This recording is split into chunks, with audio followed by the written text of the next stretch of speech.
now stay with the story and bring in Tess Ingram. She's a communications specialist at UNICEF. Tess, I understand that you're coming to us from Mawasi in the south. I'm wondering if you could just give us an update on what impact the inflow of aid is having where you are.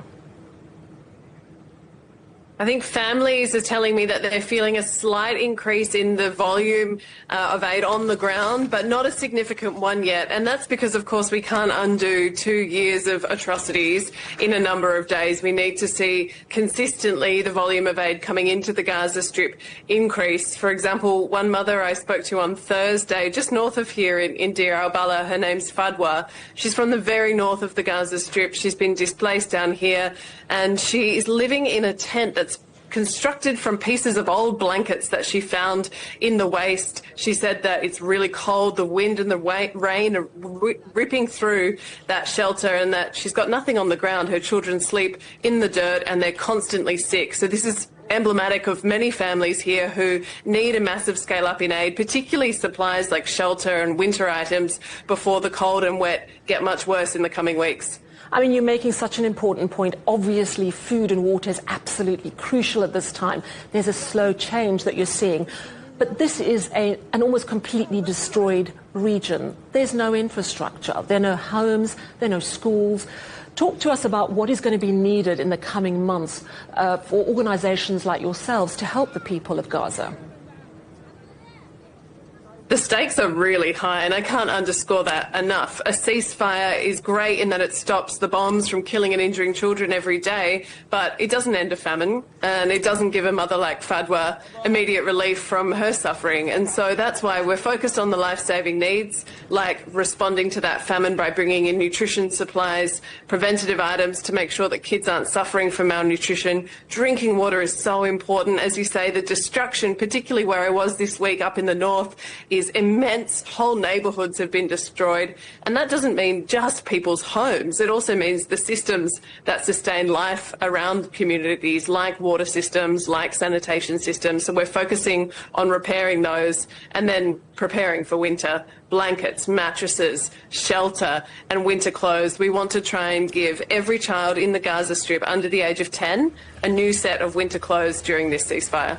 Talk to us about the concern about disease and issues such as vaccinating children. I mean, what is there going on in terms of preventing diseases spreading and make sure that children have the right vaccinations at the moment?